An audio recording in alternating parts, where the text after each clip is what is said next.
Yuba-Sutter.live's local government live streams are presented by Plumas Lake Self-Storage in Plumas Lake, where lifelong local residents are helping other residents keep things safe, providing indoor storage units, outdoor RV and vehicle parking,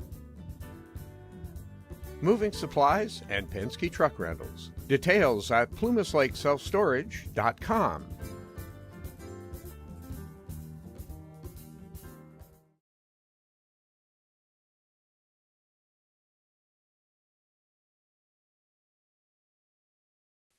Please, everybody who's going to talk, just you. I just met this gentleman. He flies the U-2, and that is a select group of pilots. We are so honored to have you here, sir. Thank you, sir. Appreciate it.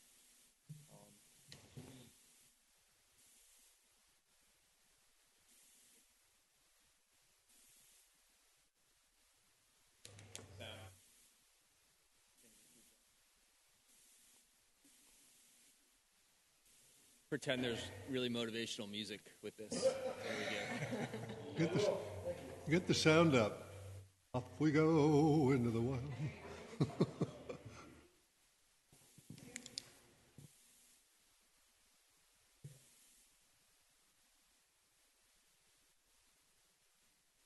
You're doing a hell of a job there, Nadine.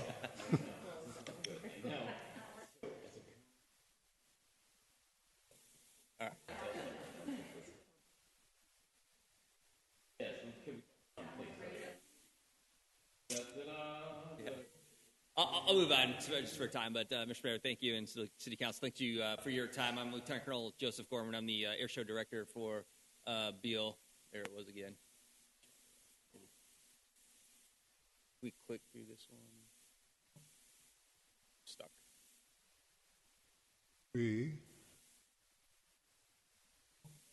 Blame it on us, Colonel. Can we advance one more? Okay. All right. Thank you. So the air show is this June. It's been the first one that we'll have in, I think, 6 years. Our last one was in 2018, so we're really excited to have an air show back at Beale. We're hosting the Air Force Thunderbirds. That was what you saw in the video.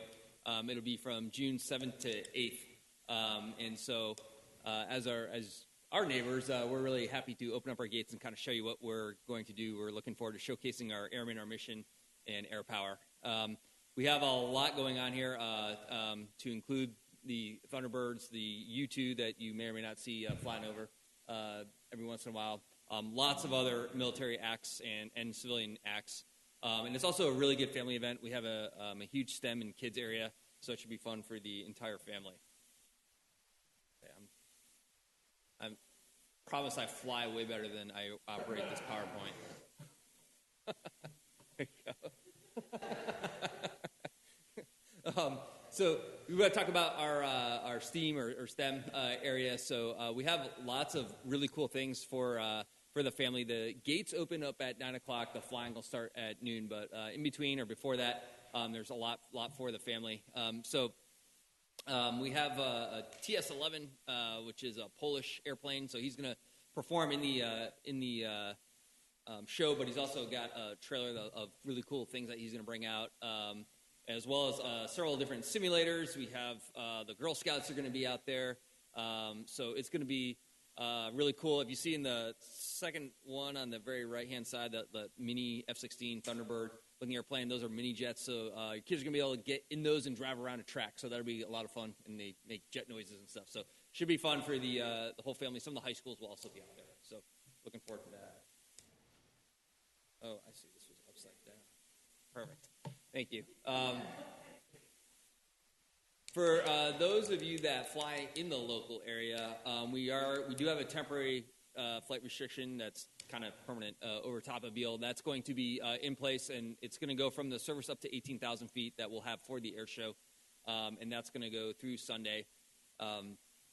June 6th, which is the Friday, we are having the STEM day. It's also a military day, so if you're an ID card holder, you can get on base and not have to fight as much traffic and show up there. So that's kind of like our practice day and our media day, but it'll be open to ID card holders. And then the 7th and 8th is the actual air show. So in your area and how it'll impact your community is expect increased traffic flow. We'll be using the Doolittle, Schneider, and Wheatland gates. So those are the three gates on this side of base that will be impacted. So expect lots of traffic going through there.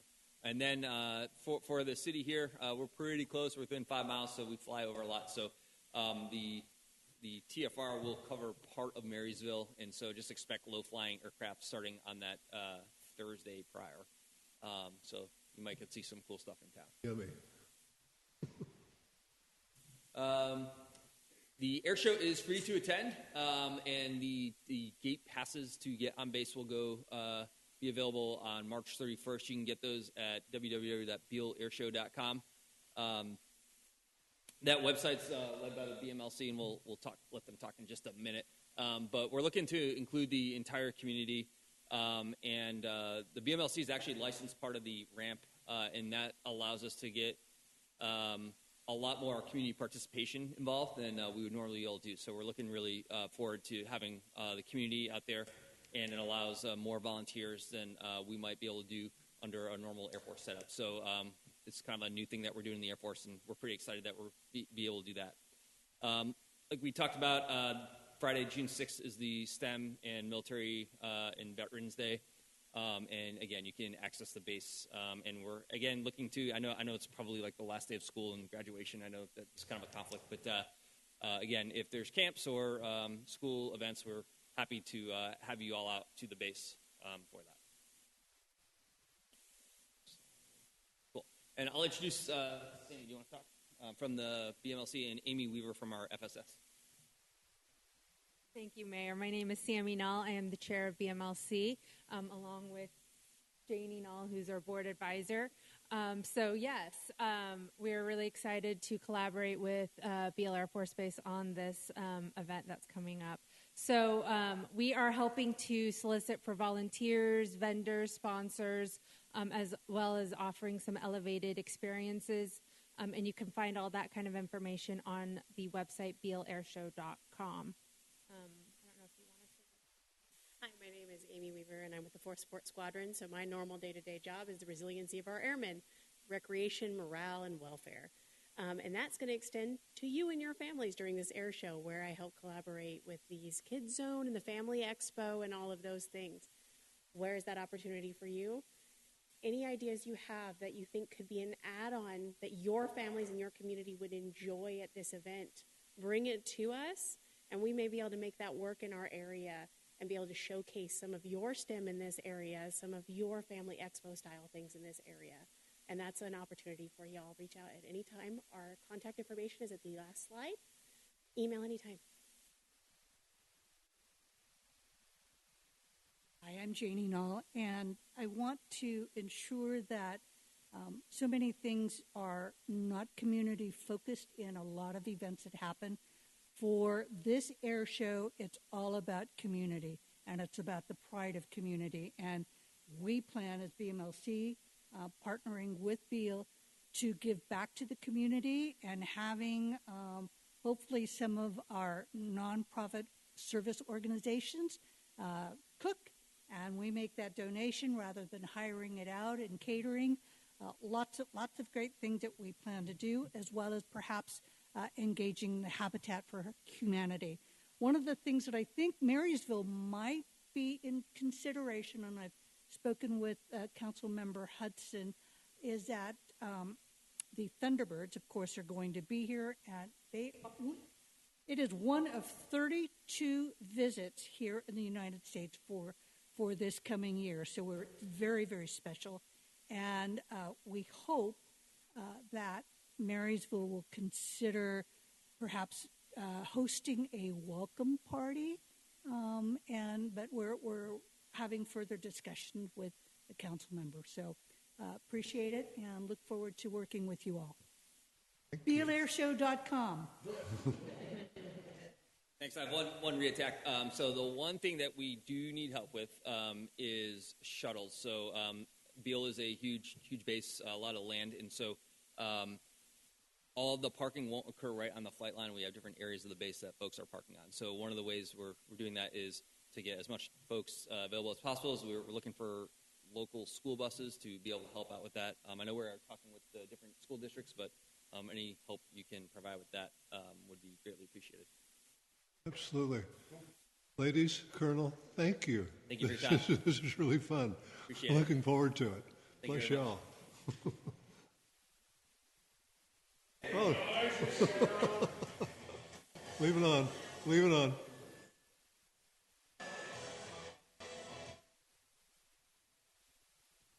I love it.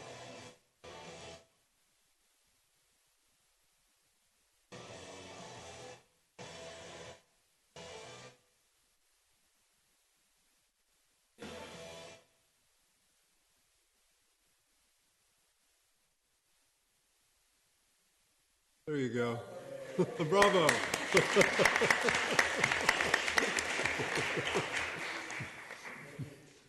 Awesome. Oh, that was fun. BealeAirshore.com. Okay. Robin, are we going to make a big deal about you? What's going on here? Goodbye, Interim Finance Director, Robin.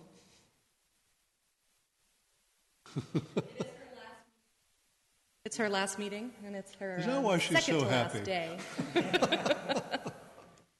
I would just like to say thank you for the opportunity. It's been a pleasure. I've enjoyed working with and for everyone. It's been a real treat. Every love time small I've seen you, cities. you've had a smile on your face, and everybody tells me how smart you are. We're going to miss you. Oh, thank you. You bet. No. Thank you. It's been a pleasure. Thank you for the opportunity. It's been our pleasure. Bless you. Thank you. Thank you. Oh. Okay.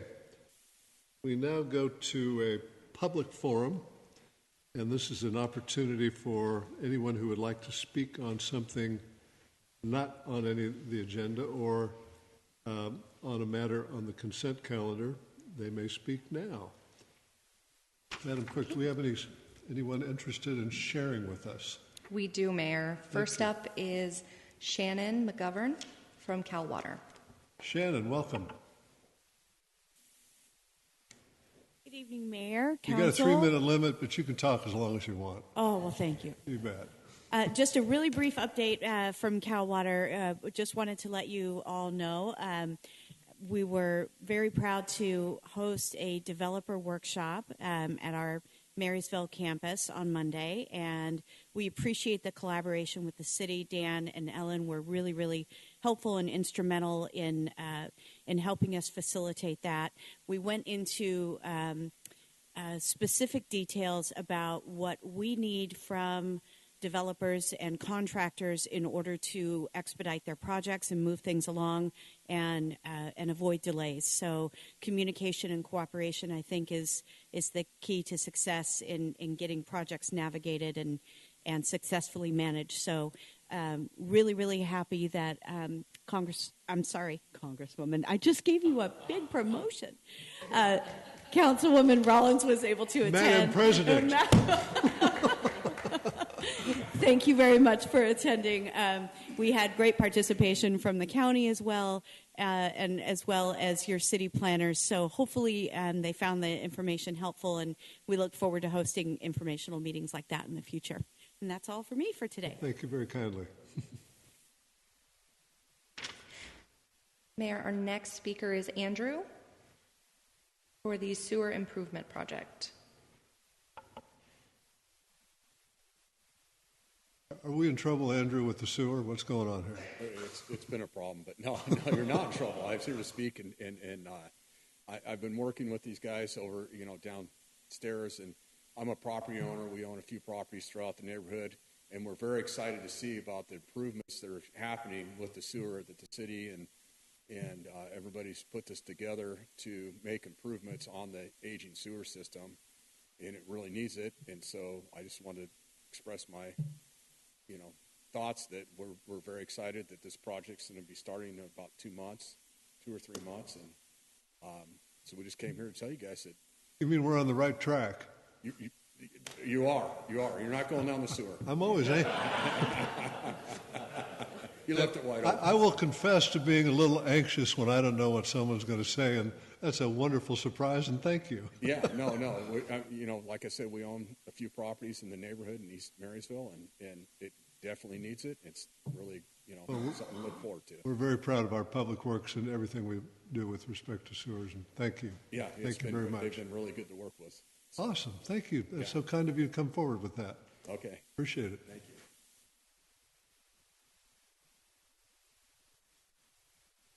Top that. What else you got? That is all the speakers we have tonight. Oh, thank you.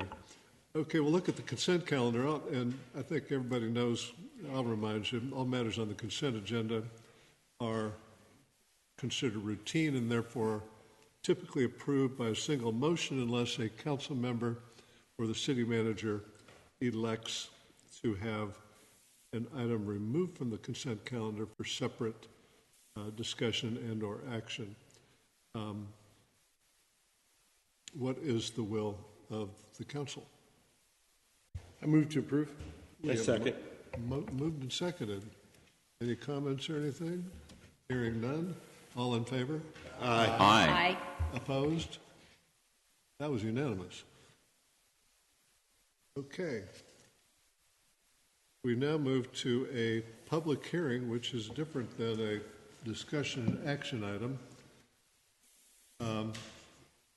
All matters in this section of the agenda will be acted on individually. There's one item for public hearing. And the matter up for public hearing is revision of Chapter 18.64.030 of the Marysville Municipal Code. And the recommendation of our planning consultant and of our Community and Economic Development Director is to pass a motion, appropriately numbered motion, to hold a public hearing to formally introduce the first reading of ordinance number 1458, authorizing changes to section 18.64.030 of the Marysville Municipal Code, and set March 18th, 2025 as the date for the second reading and consideration for adoption of ordinance 1458. And 3, waive the first and second full readings. I think that's the first and second full readings, Counselor, of the two things I just said. Correct. And I'm not going in circles. And to waive the first and second full reading requirement of ordinance 1458. And our contact on this is our planning consultant, Mike Lucan, and our renowned economic and community development director, Mr. Dan Flores, who's going to speak. Mr. Lucan, welcome. Good evening, Mr. Mayor and members of the council. My name is Mike Lucan. I am your new planning consultant as of the first of the year, replacing Paul Richardson, who has moved on to full retirement. So thank you for having me. Can you share your background with us, just so everybody gets to know you better? Oh, sure. I've been in the public and private sector in planning, economic development, redevelopment, transportation for about 37 years. And retired after being the executive director of Placer County Transportation Planning Agency in 2018. Started my own consulting firm, and now I'm here helping cities like Marysville navigate their way through planning and other municipal issues. Sounds like we're lucky to have you. Thank you.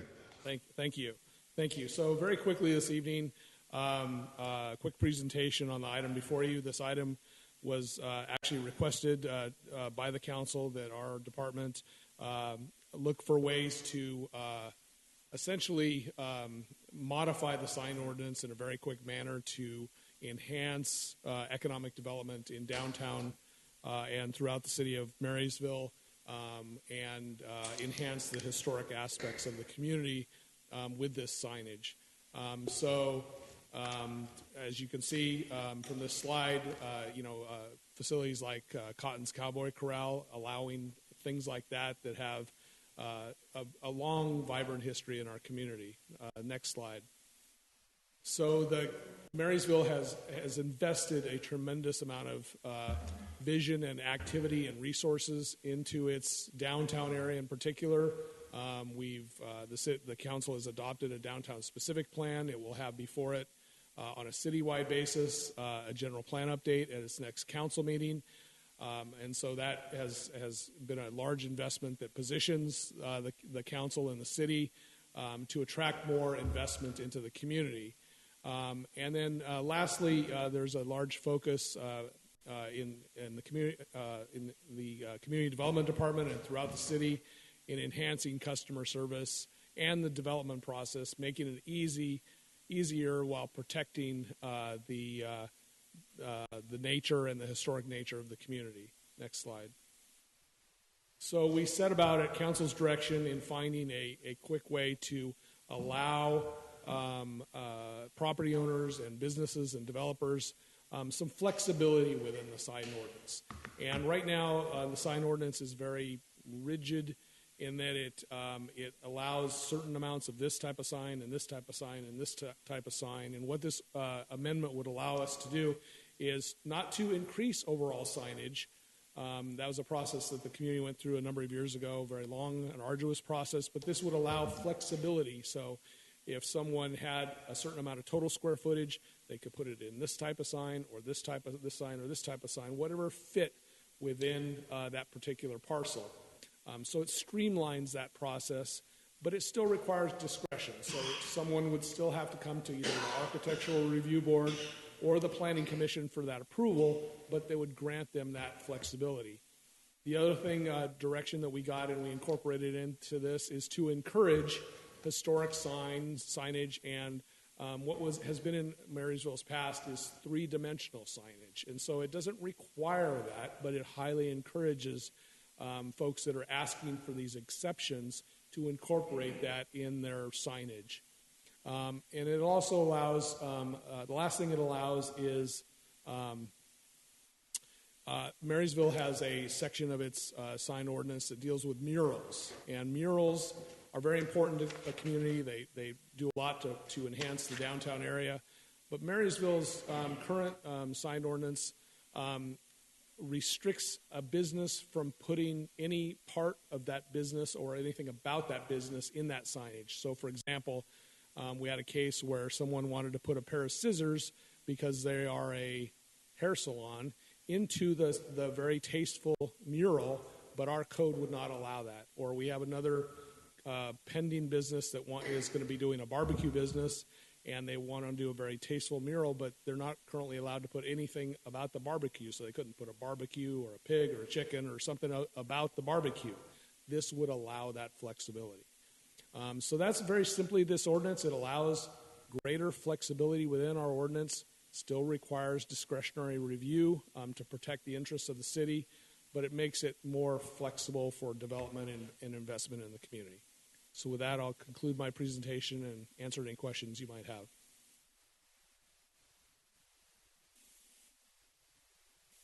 To the chair.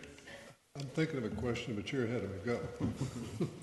So, Mike, I for one want to thank you for working on this project. When the sign ordinance was really passed, Councilman Bertagna and myself were on the commission, and there was lots of questions we had even after it was passed.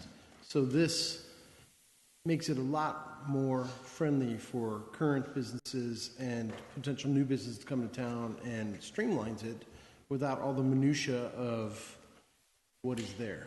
So I just want to say thank you for your time on this and appreciate it, and I'm all in favor for it. Thank you, sir.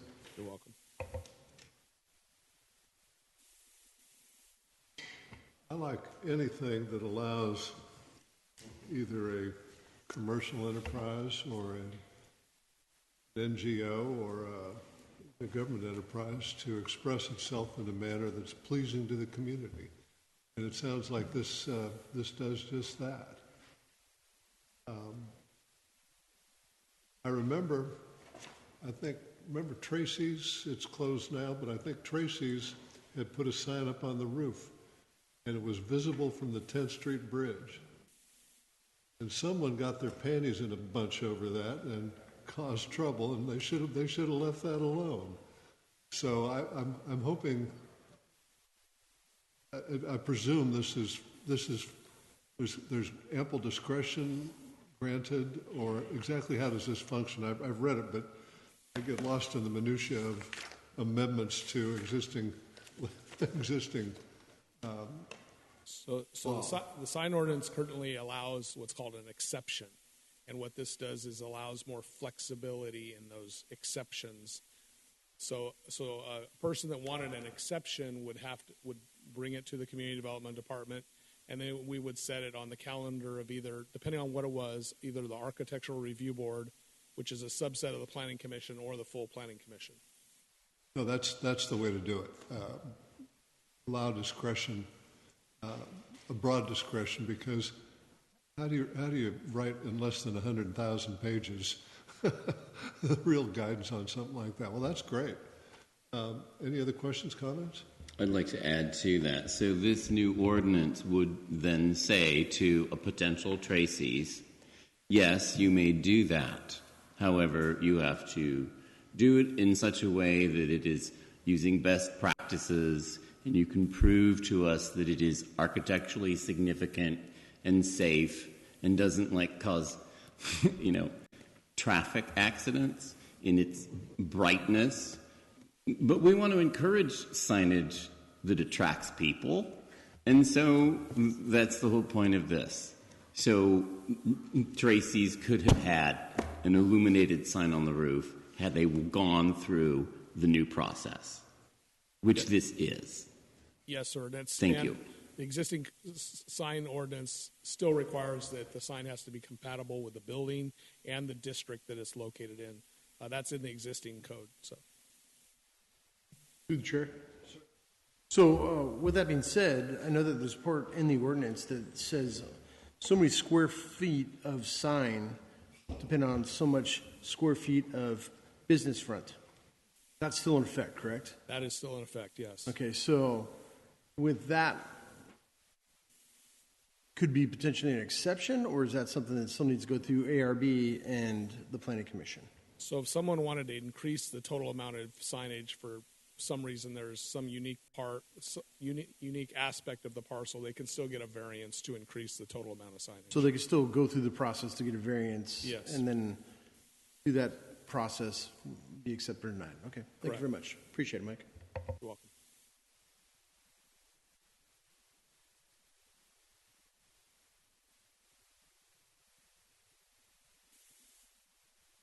I'd like to make a motion to pass the ordinance. Oh.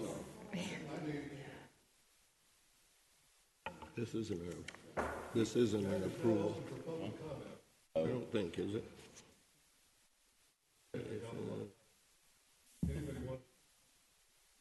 I don't have anybody signed up to speak.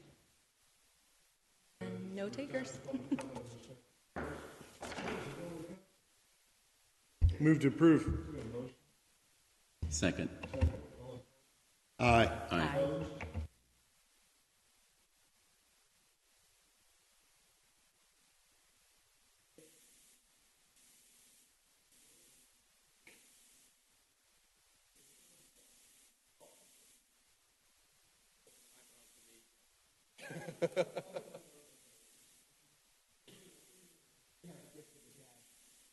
I actually just wanted to say thank you to City Council for the C Street project that we're proposing. So I did have a couple of random projects. And this is the community garden? My only comment would be we're hoping to promote a Chinatown district that would encompass that property. Yes. Are there any flourishes that could be added that would? Absolutely.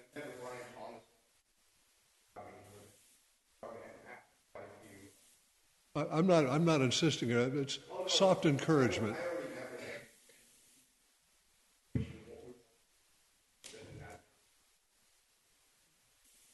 I had a nice chat with Larry Booth the other night too, and Larry says there's some flourishes being adopted for the building they're going to put, which will be across C Street from you there. Yeah, we're going to add some architecture. It doesn't really show balconies and Yeah. No, you got good taste. Awesome. This is just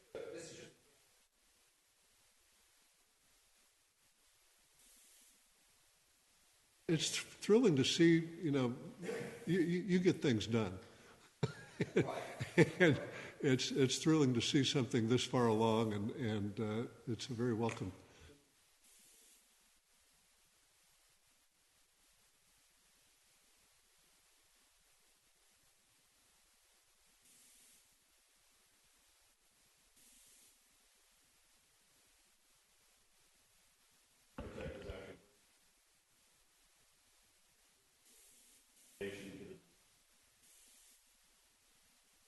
How many units are going to be there?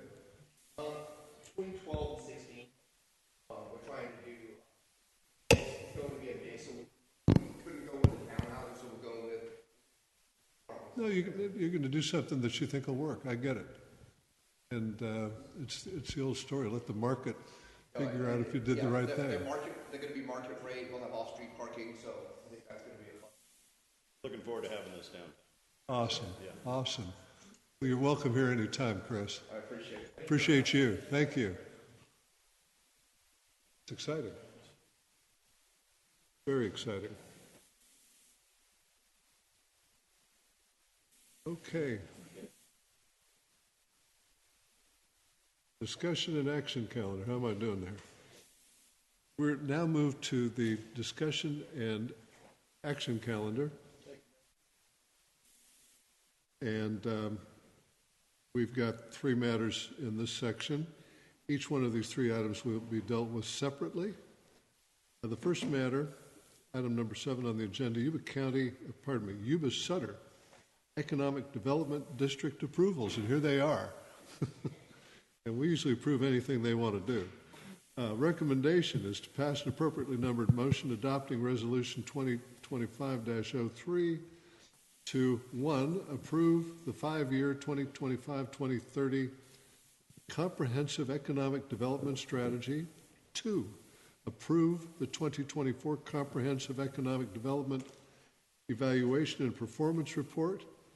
3, approve the updated appendices, public works projects. And 4, authorize its submittal to United States Department of Commerce Economic Development Administration as set out in the before mentioned resolution. That was a mouthful. We just wanted to see how many times you could say Tell us what's going on. Good evening, Mayor, Good evening. Council. Thank you for having us.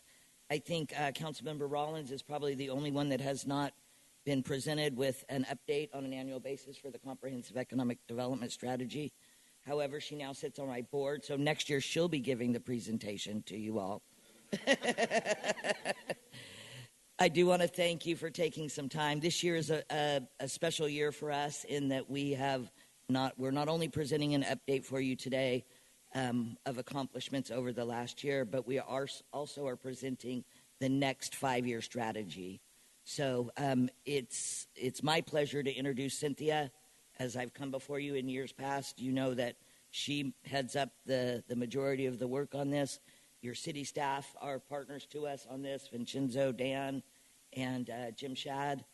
And just for an overall understanding of the process, we have about a 60-member committee that is formed and is active in this process every year, goes through the 5-year SWOT analysis, presents the goals and the tactics, and we put it all together for you all in an effort to make sure that when opportunities arise around grant funding, specifically with EDA, but also other federal agencies, your projects are listed in the document so they are given priority when it comes time to do that.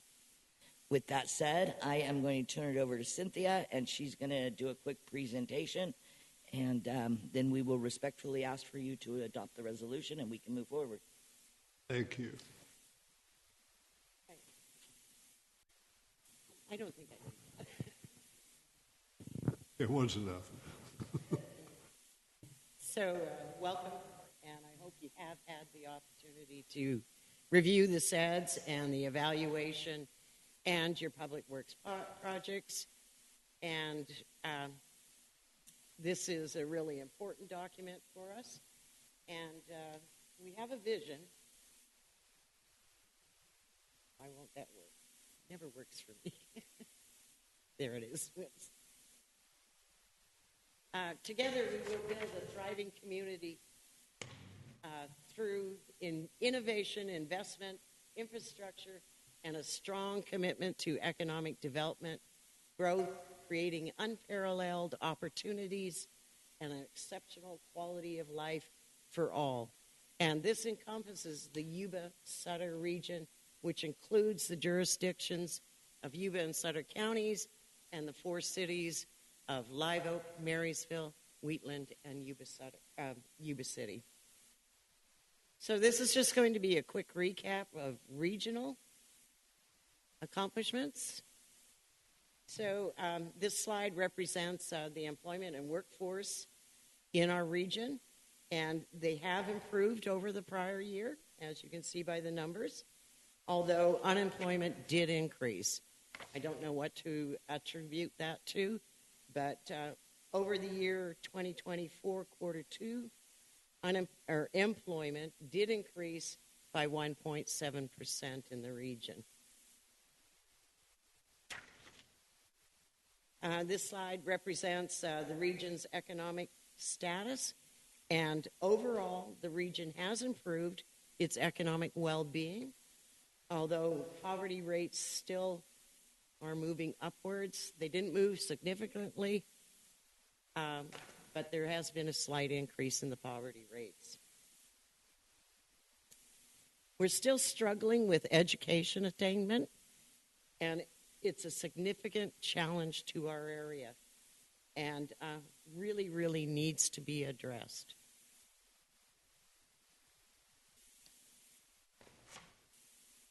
Our top industries is healthcare and social assistance, and all industries added 9,872 jobs over 10 years, ending in 2023. So that's a substantial job addition to our area.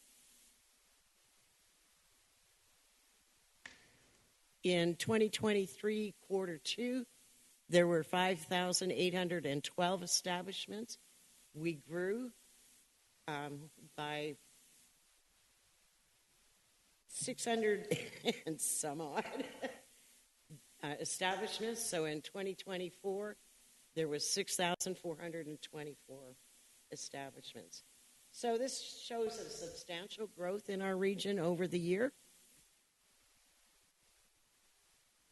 Notable accomplishments that align with our SED tactics. The tactic is, or the goal is, create and maintain a competitive edge to our region and to attract more industries. So agriculture, which is a big factor in our area, increased by 4% in Sutter County and had a substantial increase in Yuba County of 35.7%. Beale Air Force Base executed $67 million in local contracts. That's local jobs and local businesses that are supported by Beale, and shows how much of an influence it has in our region. And the city of Marysville had 21 new businesses open in 2024, which accounted for 125 to 130 jobs. What has YSEDC, or Yuba-Sutter Economic Development, done for you and its consortium partners? We had 1,683 consulting hours to businesses. 2,750 businesses were provided 89 networking events throughout the year. There were 34 scholarships awarded either through QuickBooks, which is a financial training program, or through Grant Station, which is a grant funding search program. There was 10,953 worker development services. 3,224 businesses were provided with 8,613 business services. And we lent $426,000 and had $362 or $63,000 in private capital investment. There was 677 jobs created within the region and retained 76.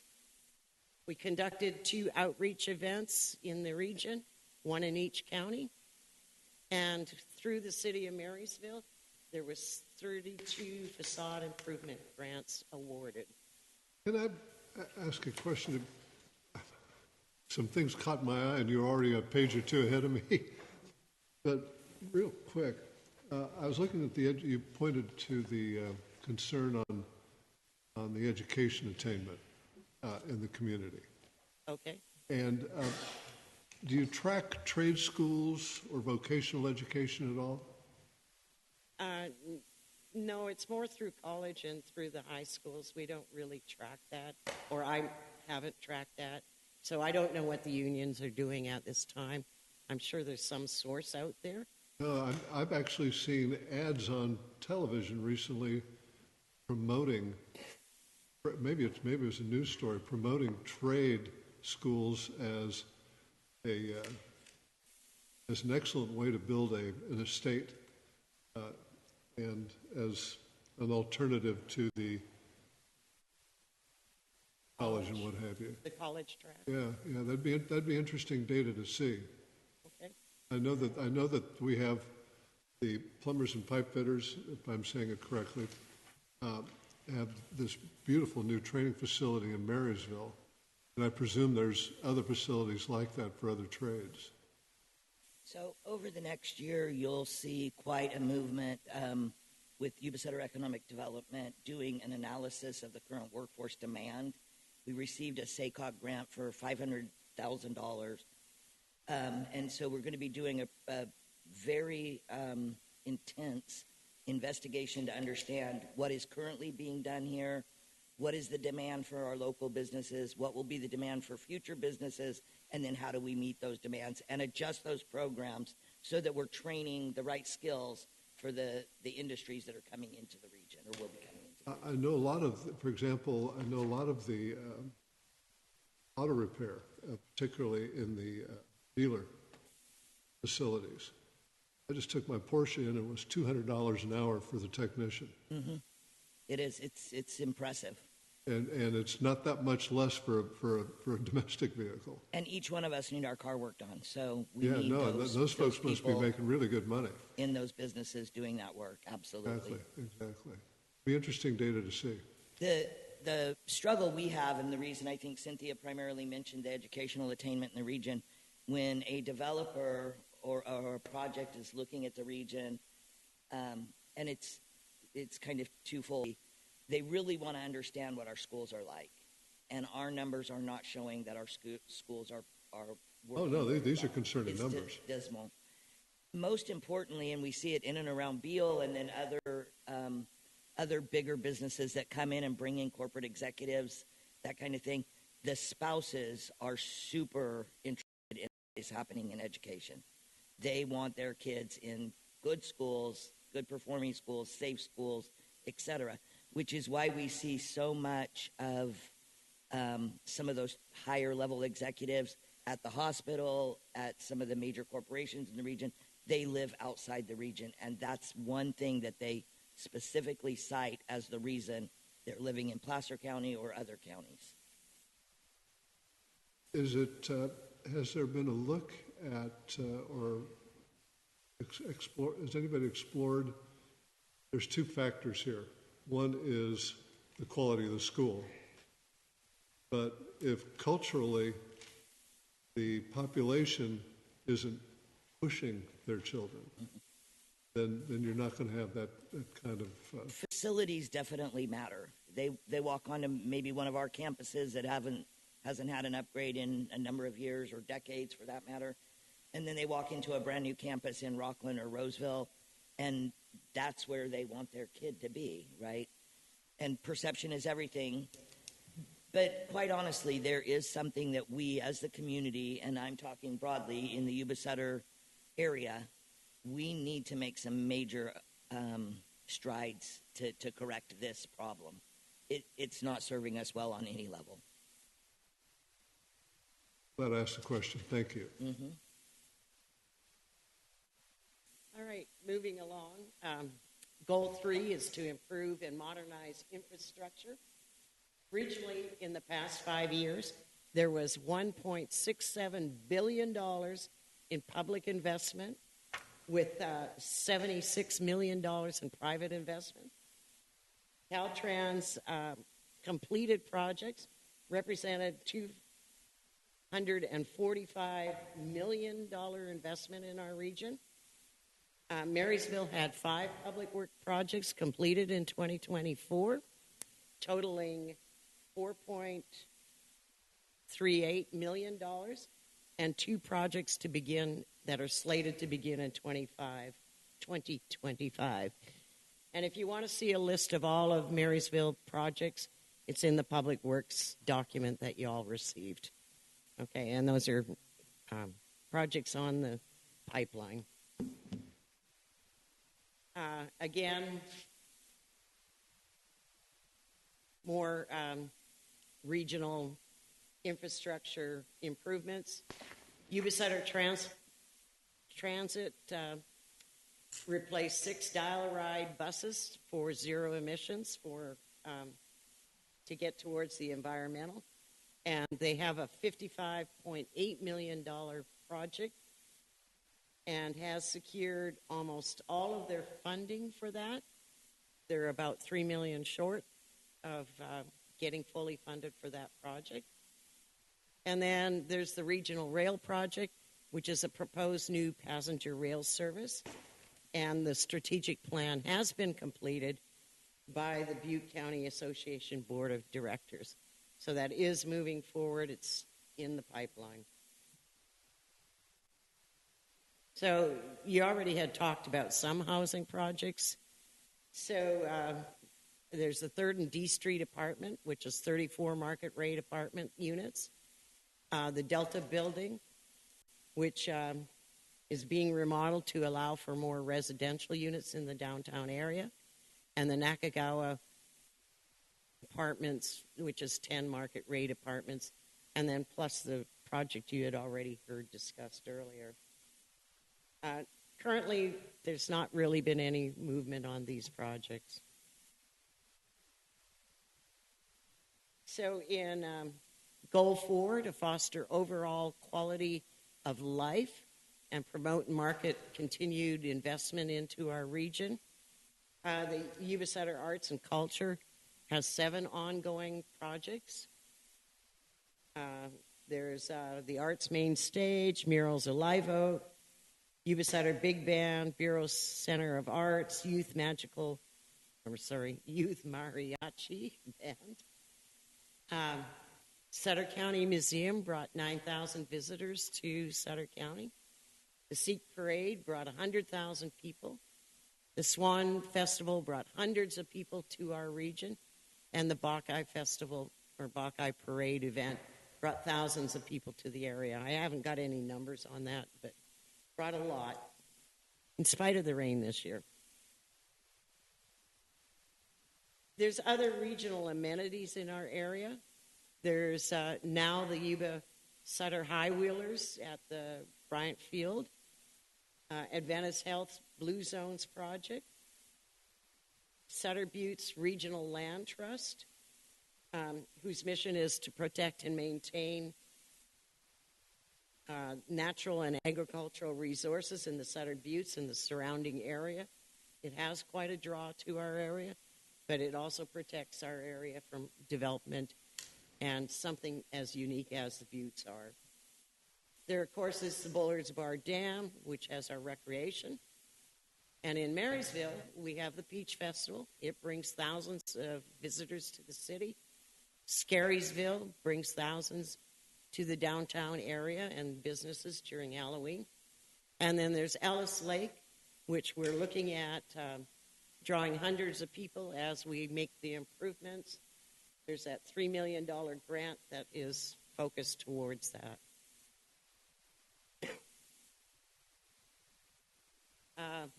For regional safety, talking about the homeless population, and in 2024, the Sutter Yuba-Sutter Homeless Consortium, whose purpose is to connect homeless people with programs and services. We saw an extremely high rate of usage in the emergency shelter in Sutter Yuba, and the shelters were at 80% capacity or higher for all the months, and usage was up 95% during the cold months.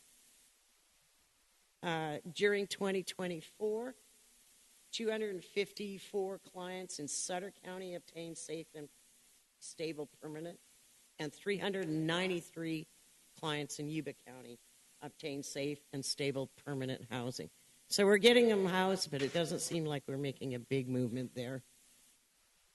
So that's essentially our presentation to you, and if you had any additional questions, please address us. Mayor, one thing I would add is we are anxiously looking forward to working with Dan Flores to build out a 5-year strategic economic development plan for Marysville, specific to Marysville. It's putting the heat on you, Dan.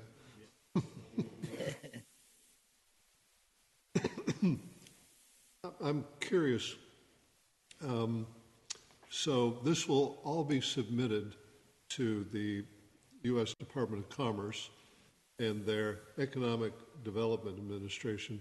Correct. I'm presuming that's something that DOGE isn't going to cut out. Well, we're hopeful. I'm missing an important address right this minute. Yeah, so. I'd be surprised if it was in their crosshairs. But this is because there is federal funding and on these projects, and so you're reporting on what happens in this community with respect to projects that have federal funding. Is that it? Correct. So that's our look back over the last 12 months, and then we have our projections for the next 5 years in the. I was looking at some of the detail. There's a lot there. There is. You should read it with diligence. We do. At least a day. No, I mean, there's projects I recognize. One we slowed down with some litigation, but it's going to happen. It's a yeoman's job, and as I said earlier, Cynthia does the lion's share of that lift. So I certainly appreciate her effort in this project. Well, gosh, if you'd stay there for a second, any public comment or questions on this one, Madam Clerk? No, Mayor. Thank you. Council, any questions, comments before we consider the matter? As a newbie, I really appreciate the details that you put into this for the Marysville so I can see the project. I appreciate that. I'm sorry. Oh, you're welcome. Yeah. Oh, sorry. I appreciate the detail you put into this in each and every project since I'm new. Thank you. And we want every little tiny project you have, because if we have an opportunity to find funding, we want to grab it and get those things done. Thank you. Be aware, Marjorie is better prepared than anybody at this dais. Bring it on. She's on our team.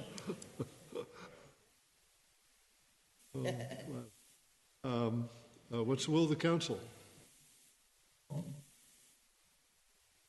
I will move to approve. I will second that motion. Motion moved and seconded. All in favor? Aye. Aye. All opposed? Nothing. Okay, there we Thank go. you all. Thank you. Thank you, ladies, very, very much.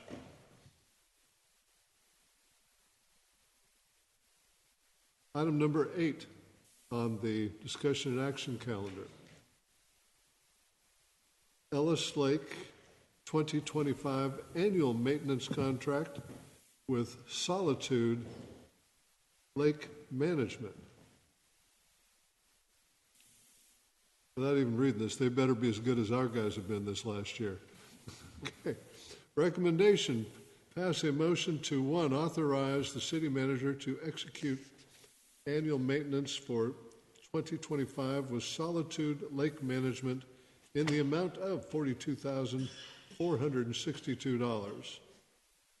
Two, authorize the city manager to finalize final agreement language. And three, authorize the finance director to make a supplemental appropriation as necessary. And presenting, initially, Mr. Vincenzo. Excuse me. I saw Vincent Price do something on television a little bit earlier. Vincenzo Carrazza. All right. Vincenzo. Well, thank you. Good evening, Mr. Mayor and City Council. Vincenzo Carrazza, Public Works Director, and this is... Evening, Jason Zimol, Public Works Manager. Hey, Jason. Yeah, we are here before you to recommend an agreement with Solitude Lake Management for the annual maintenance for Ellis Lake. The term is for 1 year, 2020. This year, 2025.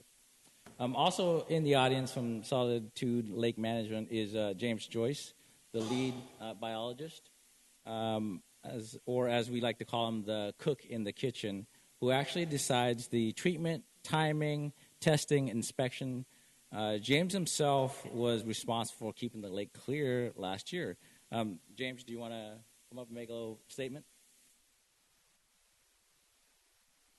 So, James, you're the guy we thank for the quality of the water this past year. If I'm doing my job right, yeah. Well, I live right on the lake, and it's been night and day this past season as compared to prior seasons. Thank you. I'm looking forward, and with Solitude, we're looking forward to hopefully keeping things. And do you do this? This is your business model. What else do you do in your business? We're primarily maintaining lakes and ponds throughout. Our particular branch is Northern California. We have branches in Southern California and throughout the rest of the United States. But we focus on if it's water that's not in a pool, we work on it. So you're a resource-rich environment. Organization. We do. The treatments like we were doing last year on the lake. We have a full fisheries department. We do testing, not as often, but we build lakes. So we will do just about anything that involves a lake or a pond. We will do work on it. Awesome. Well, I was under the impression that Public Works folks had been working on this past year. Is there still going to be collaboration with Public Works people, or is it going to be you alone? We'll still be working with Public Works, to ensure that the goals that the city has in mind for the lake are being met. It's not just me going and saying what goes. I want to make sure that Jason and Vincenzo are happy, along with all the residents of the city. So we're, balancing and ensuring that the lake looks as good as it can. So it's a collaboration between your organization and the Public Works people. Yeah, I get it. Yeah, I don't just come in and say this is what we're doing. No. So this collaboration works successfully. So we're going to do it again. That's what I'm hoping for. Let me see if we have any public comment on this. Do we have any public comment on this matter? We do not. Thank you, ma'am. Any comments? I'm not done yet. So that was just. You got a presentation? Yeah, hell, I was sold. So I'm glad that was quick. That's quick. Yeah, let's go home. Let's go home. Right? The point being, and you look at that picture. That's what it was like the prior year. I want to bring James for every one of my items because then it'll just be like passed, right? Go for it. Okay, sure. So you mentioned before, but if you recall, in 2023, Ellis Lake was in a horrible shape with algae and weeds growing that created a stinky and unusable lake.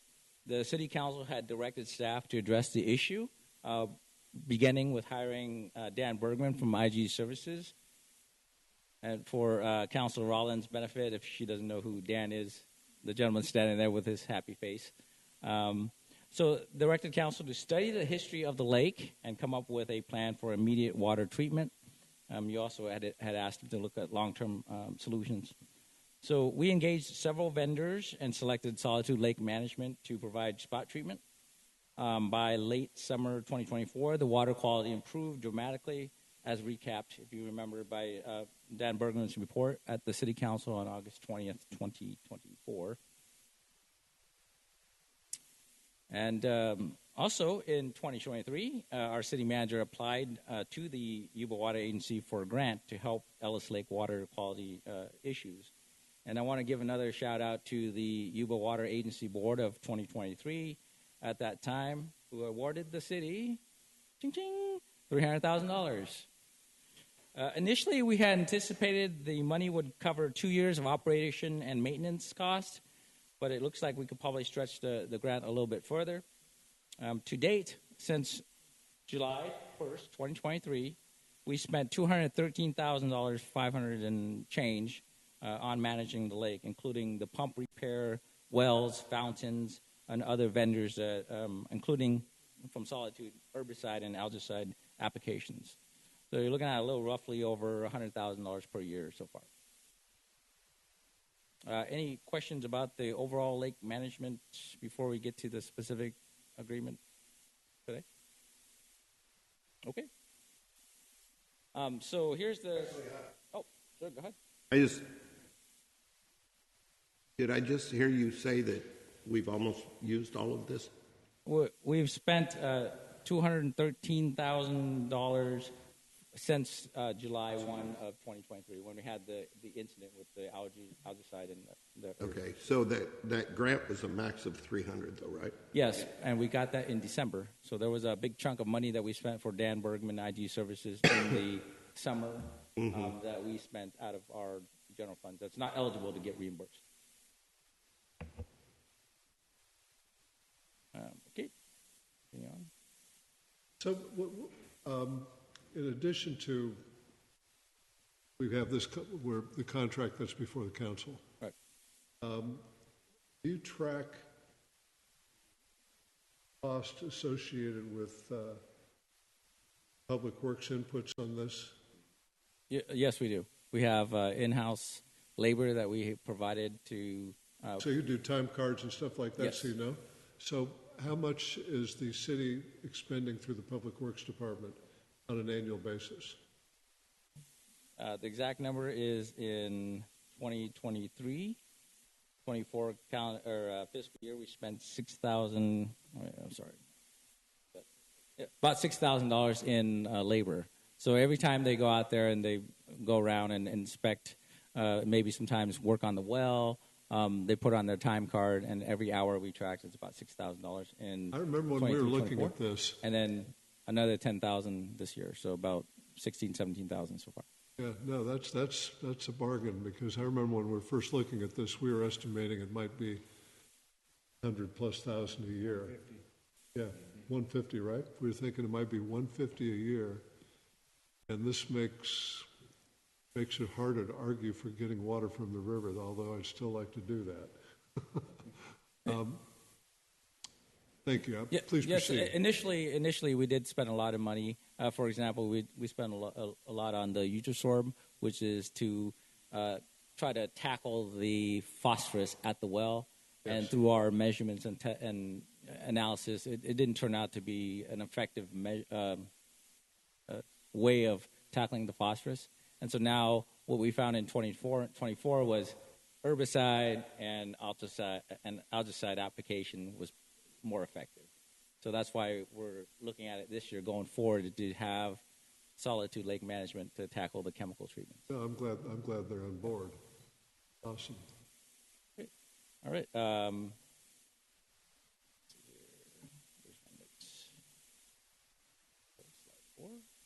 Okay. So this is the scope of services for this year. Okay. So with this year's rainy season coming to an end, we want to have a lake management company on board to tackle the weeds and the algae before the heat of summer spurs growth. This slide shows what Solitude Lake Management will provide this year under their annual maintenance contract. That's set in front of you to consider. So the simple things are monitoring herbicide and algicide applications, as well as state regulation reporting. We have a combo price of only $42,462. You like that? Okay. So then, to compare that to what was done last year in 2024, when we did spot treatments, we engaged Solitude Lake Management on 11 separate times. And so then, what was done there was essentially the same. They did some sonar one, that's an herbicide treatment. We did some Nutrisorb application to try to get the phosphorus, and there was copper treatment and also state regulations. So essentially what we did in 2024. So, and that was for $51,825. I got a question for you. Sure. Vincenzo. Did I hear you say that when we were trying to, I'm not sure exactly how we were doing it, but we were injecting into the water so we could lower the phosphorus coming out of the well? Right. Did you say that was not effective? Right, it was not effective. What we did is you had to get the Nutrisorb WC, and once it's injected in the well, it floats in the column and kind of like tackles the phosphorus and sinks it to the bottom. So after we monitor that every 2 weeks or even weekly at first, and we measured it based on a handheld, almost like a mini lab inside the well house, and we recorded the phosphorus and we sent it to Solitude, sent it to Dan Bergman, and we looked at it and we discussed it and we kept going. After we dumped a bunch of these Nutrisorb things, we found out that I think the content of the well is just way too much, that you basically are fighting an uphill battle. When we find it drops is when we get rainwater that comes in and kind of flushes everything out. But from the well itself, it's a high phosphorus content. So did we stop doing that process? Yes. So that's why this year we're not continuing the Nutrisorb. Okay, thank you.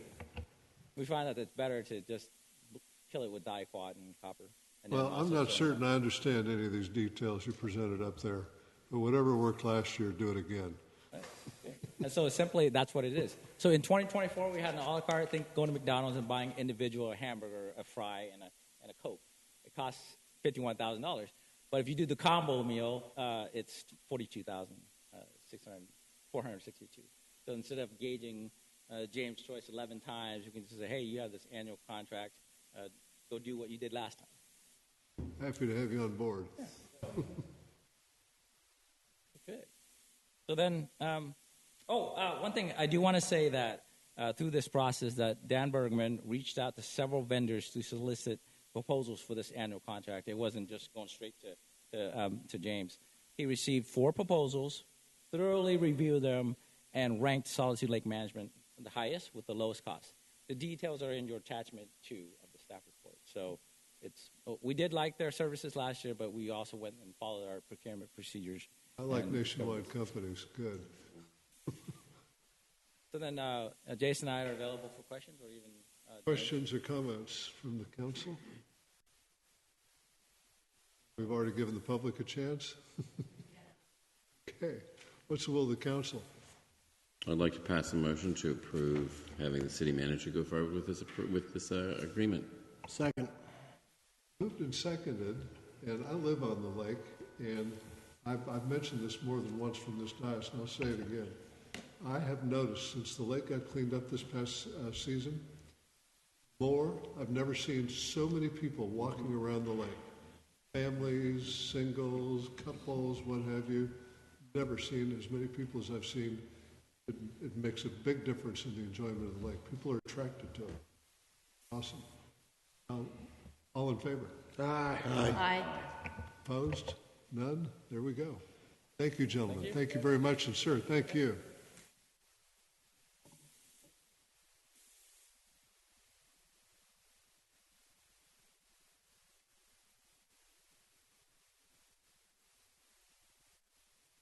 That's interesting. A company that big, nationwide, and they call themselves Solitude. Interesting. Okay. Robin's up next with item number 9, budget amendments to fiscal year 2024-25, adopted general fund budget. And the recommendation is to pass a motion to amend the fiscal year 24-25 adopted general fund, street fund, and wastewater fund budgets with the proposed adjustments to revenue and expenditures as will be presented, I presume. Ms. Robin, please. Good evening, Mayor and members of the City Council. I gave you a fairly lengthy mid-year financial report as part of the agenda packet, and I'm going to go through and highlight some of the items for you tonight. I will provide an overview of both our budget and year-to-date revenues and expenditures through December 31st, 2024. It's noteworthy that this report is prepared on a cash basis, which means revenue is recognized when it is received and expenditures are recognized when payments are made.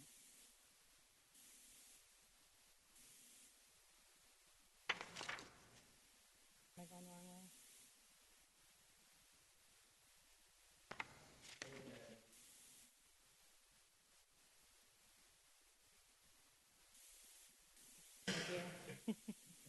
We're gonna put IT in next year's budget. This slide is an overview of the general fund budget versus actual, with revenues on the left-hand side and expenditures on the right-hand side. It includes the total general fund, which is both ongoing and one-time revenues and expenditures. Please note that the information presented in this slide does not include any budget adjustments that have been presented to you tonight as a recommendation by staff, since they have not yet been approved by the City Council. The general fund is the primary operating fund of the city. Revenues are budgeted at $15.53 million. Revenue received to date is only $4.57 million. That means 29.4% of revenues have been received, and more detail is provided in future slides. Expenditures are budgeted at $17.5 million, and to date they are $8.7 million, or 49.7%. Again, more information is provided in future slides. As you can see, our general fund budget shows expenditures exceeding revenues by $1.97 million. This doesn't concern me because this includes both one-time and ongoing revenues and expenditures. We've got a lot of large expenditures that are included, including ARPA expenditures and other grant-funded expenditure items. So it's okay that we're exceeding our revenues, but we're spending one-time monies for that. And I'll explain more in detail a little bit later about that as well. Included in this... That's another way of saying we're not really operating as a deficit. That is correct. Thank you. That is absolutely correct. That needs to be made clear because at first blush, what the hell are you guys doing? No, so there's some CapEx in there and there's some grant expenditures without showing we might have received the grant in a prior year and it would have been included. Yeah, and a lot of ARPA funds are still being spent. They were committed by December 31st of last calendar year, but they're still in the expenditure phase. It's always a challenge in presenting this. Thank you. You're welcome. Included are supplemental appropriations that have been approved by City Council prior to December 31st. Those total $56,135. Included in that were fire engine repairs, which were reimbursed by insurance, which was both a revenue and an expenditure adjustment, an air conditioning system for the police department, and a flail mower purchased for parks and facilities. Other than that, it is still the original adopted budget provided by City Council last June. This is something City Manager and I were discussing offline earlier. So, Measure G, we know that's the additional 1 cent. That's correct. Now, that's on top of the 7 1/4. Correct. Now, of the 7 1/4, how much of that is ours? 1%. One. That's what's referred to as one of the 7 point. Okay. Correct. That's so the Bradley Burns sales. If Measure G, so these, if that's true, then it would seem that these two numbers should be the same. They're not. And why are they not? Let me explain a little bit more about that.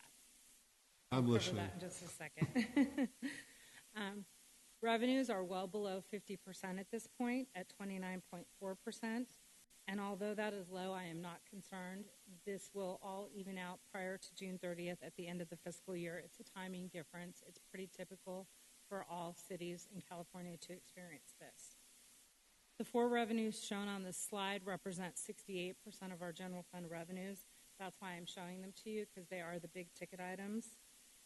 The cannabis tax is at 45.1% for 5 months of receipts. It only includes revenues received through December 31st, so the December taxes were received in January and are not included in this. But when I added those and tried to annualize to estimate how much you would have by the end of the year, I came up with a total of $991,000. So I am recommending a supplemental budget revenue adjustment for $76,900 as part of the mid-year adjustment. And now I'll get into the questions about sales tax.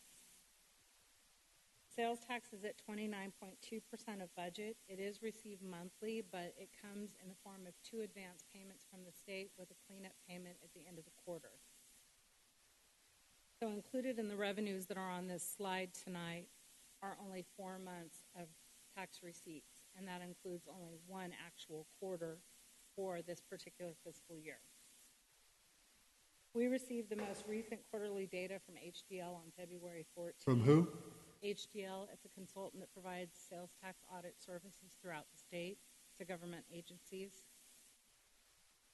And again, I don't think I was clear in my earlier query, and that is, if the tax rate is the same as between sales and use tax and Measure G, then why is the budget number, I mean, I understand that the timing differences on receipts are at the discretion of the payor, not the payee. But it would seem that the Measure G number in budget and the sales and use tax number should be the same if we get 1 cent out of each piece. Logically, it seems like it would be, but it's not. And part of that is because Marysville receives the 1% sales tax as part of Measure G when people buy new automobiles and they register them here in Marysville. We get the Measure G money on that, but we don't necessarily get the sales tax 1% from that. It goes into a different category. And what we're seeing in the reductions that we see for the 1% broadly burned sales tax is a decrease due to our number one entity, if you will, category of sales tax is the fuel stations. And those are down significantly because the price of fuel has declined. Plus, in addition to that, we have the Highway 70 closure due to the Marysville hotel issue.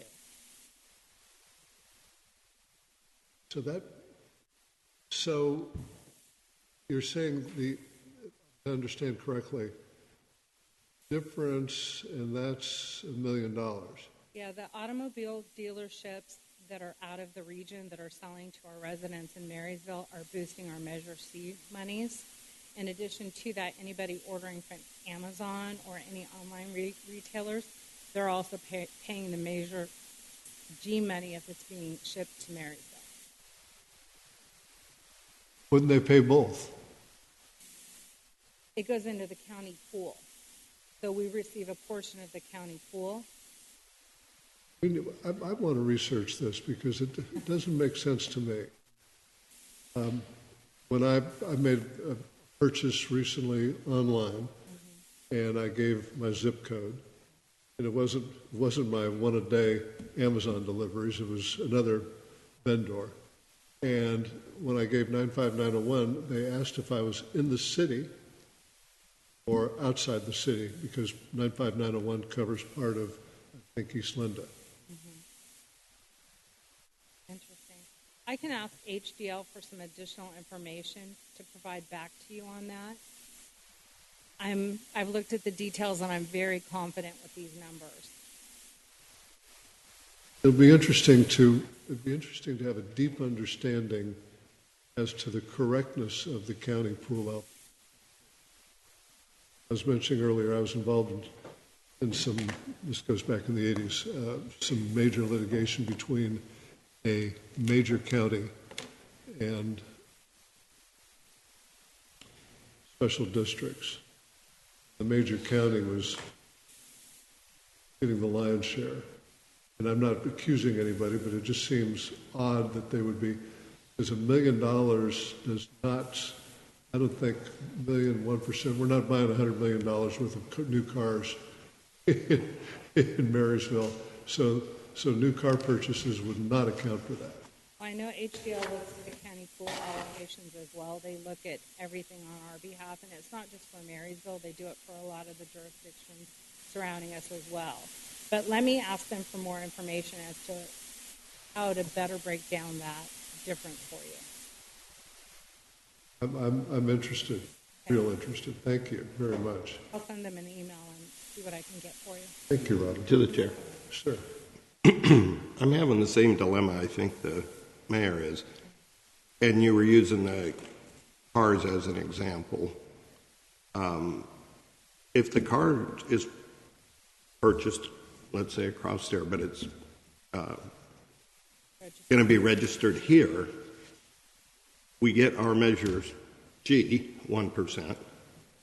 Why don't we get our other 1%? I believe it goes into the county pool through the DMV license. Right. So from what some of our discussion has been, we don't get that full 1% back from the county pool, correct? Weren't we discussing it was a lesser amount?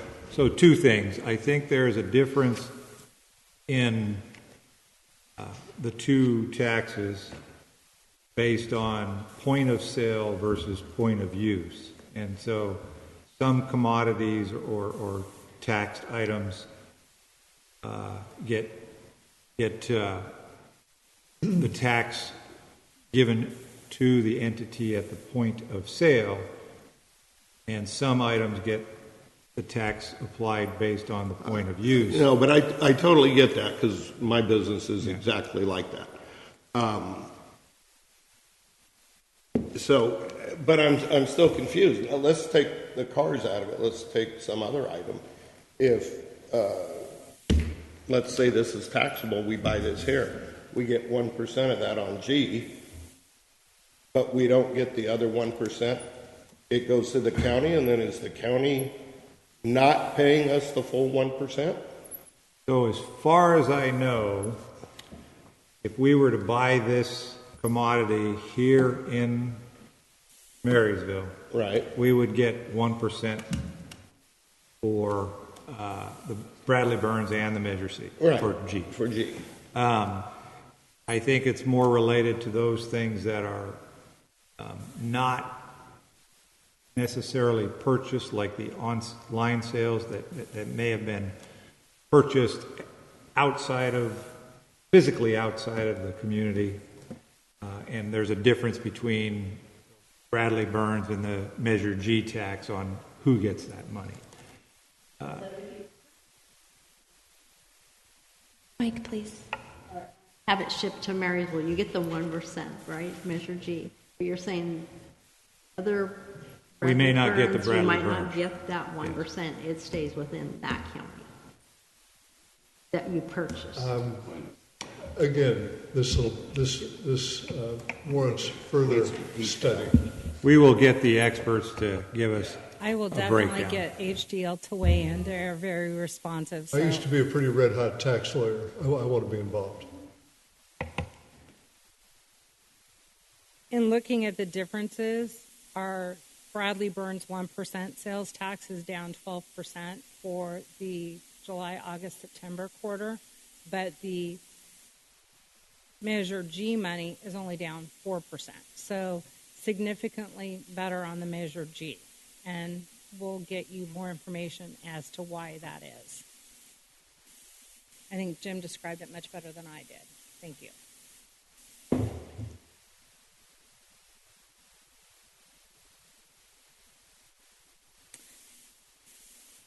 One more quick question on that. On that previous slide. The property tax, that's just because it hasn't been issued yet, That correct? is correct. And I was going to touch on that before we move on. It is at 0 right now because we have not received it as of December 31st. The distribution to the city came in February, much later than is typical. Usually it's December, if not January. But as I understand, the Auditor Controller's Office has had some turnover in staff as well. So they were running a little bit behind this year. That said, assessed values are up 5.4%. So I did provide a mid-year budget adjustment to the upside within my request for council to take action tonight if you so see fit.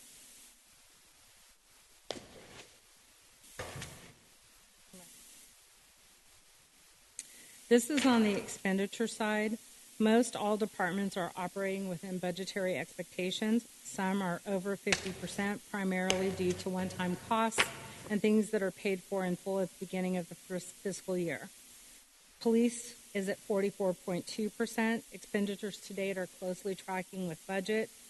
On all budgets that include salaries, they are only 5 months out of the 6 months since December's payroll is paid in January. With that said, you would expect it to be less than 50%. And in police, they had a higher overtime budget expenditures than what were originally planned for. So staff is requesting a $40,700 budget amendment, transferring funds from dispatch to police to assist with their staffing costs in order for them to maintain full staffing. The fire department is at 48.3%. They are closely tracking on budget as well. I included a $35,100 budget amendment for both revenues and overtime for their strike team revenues that came in higher than budget. And it's a neutral offset. There's revenues there to support the cost for them going on strike teams. For general expenditures, we're at 54.9%. The majority of this budget is one-time money for liability and auto insurance that covers most all departments that's typically paid in July of each year. In addition, it includes the Hotel Marysville remediation costs. I'm requesting a large supplemental appropriation for that, and I have another slide that shows you the breakdown on it, along with a budget adjustment for $143,300 for funds paid back to FEMA that were not able to be utilized for the Ellis Lake project. I think it's remarkable that to have an event like Hotel Marysville Fire, and all the attendant fire, police activity associated with that night and the after that we're tracking so well to budget. Based. It is impressive, and I've gone through all of this in very great detail. No, I trust everything you say, Robert. For facilities and parks, they're at 62.1%, which is tracking higher than expected. I requested 2 supplemental budget adjustments for that. Repair and maintenance costs for the city's fleet, as they've already exceeded the budget for that, doing necessary repairs, and repair and maintenance of buildings and grounds due to expenses for the last water line repair at the fire station, in addition to playground equipment that was purchased.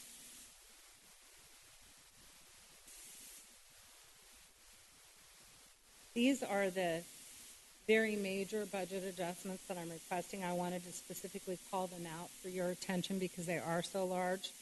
For revenues, there's 3 items: the Caltrans settlement funds that we received, the B Street property sale revenues that were received, and the Hotel Marysville property. And I have a separate slide on it showing where that $1,447,105 comes from, along with expenditures for the Hotel Marysville property of $1,636,314, which I have more information on the next slide. So that, pardon me, could you go back to that one? So the Hotel Marysville property, that's an aggregation of the value of the property plus the boot, the cash. What we've expended to date, yes, and that's No, I'm outlined talking on revenues. Next page, it'll show. It does show you more on the very next page. Silly me. I labeled this as sources and uses because obviously the remediation has been a very expensive project for the city to undertake. Included in green are the sources for funding in order to complete this endeavor. and then in pink are the uses. And we received out of escrow $197,105 from the owner, a letter of credit, which just turned into a bank deposit yesterday of $500,000. Yuba County's contribution of $250,000, a city contribution of $250,000, which is not a revenue source, but merely an expenditure of city reserve funds. But it is a source to help fund the expenditure side. And then an anticipation in sale of the hotel property of $500,000. If I may, when you're thinking about selling something, you don't put a low number next to it. Fair enough. Got it? Noted. As far as uses of funds, we've already expended $1,136,314 on the city's general ledger this fiscal year, and additional cleanup costs estimated at $500,000. Don't hold me to that. That's, I think, a minimum of what we're looking at. So total uses would be $1,636,314. And these are cash basis, so we're not looking at the possible cost of removal. Correct. And we don't know what that cost will be. Correct. That because there's certain factors in play. We don't know that we might get grant. So that, not booking a contingent liability or anything like that. No, I just wanted to be able to show you where we're at overall with the project as a whole. Thank you. You're welcome.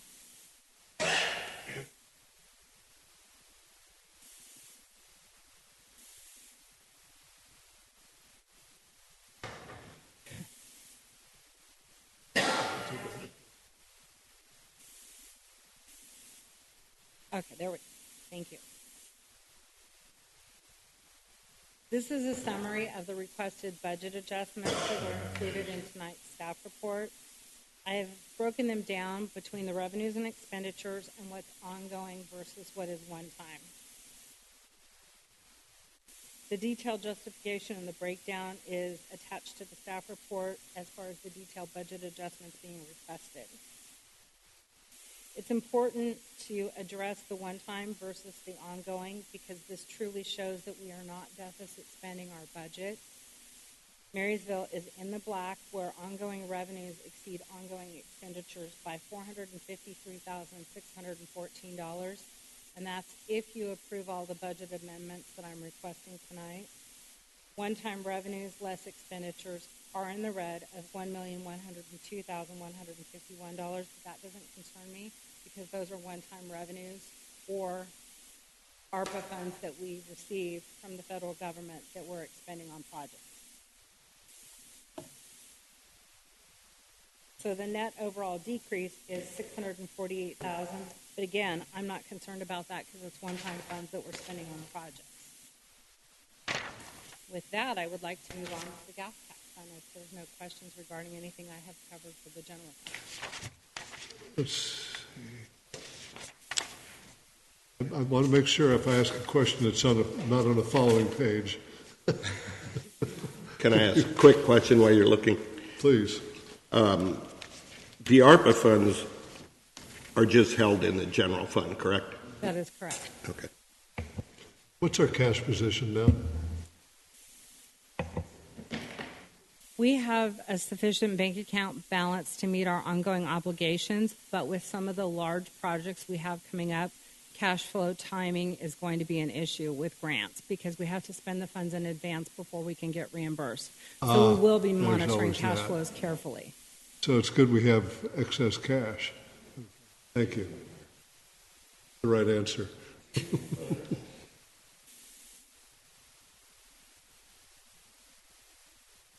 Want to say something? No. Reimburse.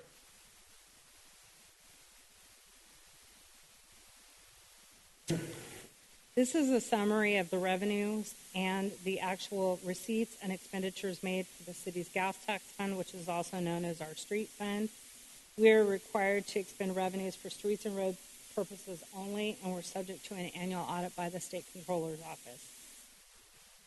The highway user's tax is at 38.8% for 5 months of receipts due to a 1 month lag time. We would expect revenues to be at 41.7%, so they're about 2.9% less than what I would anticipate.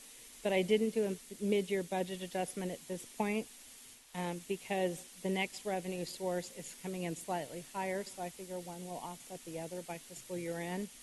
The RMRA monies, which are SB1 funds, have a 2-month lag time frame, so we would expect to have about 33.33% received as of December 31st, but instead we're higher at 35.5%. So they are on track or slightly higher than anticipated. Other revenues received include reimbursement of $15,200 for insurance monies. So I requested a revenue budget adjustment for that to get it added into our revenue budget. So when you look at the year-end numbers, budget versus actual won't vary so much. Salaries and benefits, again, include July through November, since payroll for December isn't paid until January. Expenditures are at 49% as of December 31st, which indicates that the budget amount may be exceeded by year end. And looking at the details of that, our overtime was in excess of budget. And I found that that was attributable to the Marysville Hotel remediation project. So I'm requesting a $15,500 budget adjustment to the streets overtime account. Services and supplies are on track. Everything else looks good. And I do believe the next one is my last slide. The enterprise fund, which is also known as the wastewater fund. All revenues are used for operation, maintenance, and capital improvements. Sewer service charges are only at 46.9% of budget as of December 31st, which is less than the 50% I would expect. I looked at the details of that to see why. Sewer revenue billings are at 48%, so just barely under the 50% we would expect. But the leachate account was lower than I would have anticipated. I talked to staff about that, and we have a fairly large bill pending for the month of January that will be sent out that will help raise that revenue source up some. Achieving targeted revenues is a fiscal priority for bond covenants that the city has issued. We have to maintain a 1.2% debt coverage ratio per our bond covenants. Total expenditures are at 40.3%. Salaries and benefits were slightly higher than I would have projected as of December 31st. So I requested a supplemental budget appropriation for overtime of $5,000. Services and supplies are very low, and that category is because the quarterly payments made to Linda County Water District. The city has not yet been invoiced by them, but we anticipate that we will be fairly soon. I think that's typical and seems to happen almost every year. I'm looking back at prior reports. The debt service payments are at 78.4% of budget, but we pay the entire principal payment in the first half of the fiscal year, and one of the interest payments, the second interest payment, will occur in the second half of the fiscal year, but we will be right on track with budget when we make those payments, so I'm not concerned about that being high. And with that, I'll answer any questions you might have. Any questions? Questions from the public? No, Mayor.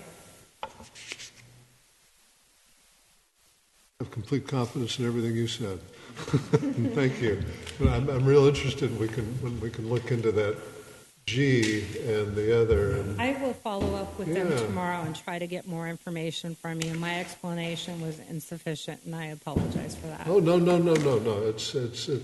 I think that brown whatever it is kind of a murky thing, and I don't understand it. I just want to try to understand it. As do I.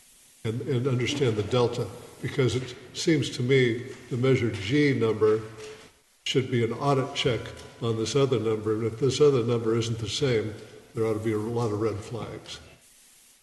And there might be good reasons, but there might not. Yeah.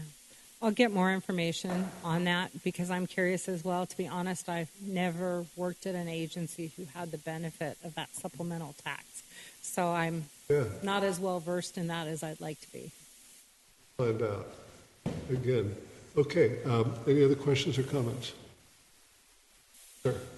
I just wanted to thank Robin for stepping in as an interim finance director. She's done an excellent job in the short amount of time that she's been here in analyzing our budget, putting the mid-year together, and presenting it tonight. So this is kind of a farewell, but thank you, and hope you enjoy your vacation. And I want to say amen to that. I had leaned over to Jim just a few minutes ago and said, she's really good. Well, thank you all very much. So thank you for your I've presence. thoroughly enjoyed it. Oh, bless you. Thank you. Will of the council, please. I will move to approve. Well, second. Moved and seconded. All in favor? Aye. Aye. Any opposed? None. Thank you, Robin. Appreciate it. Okay.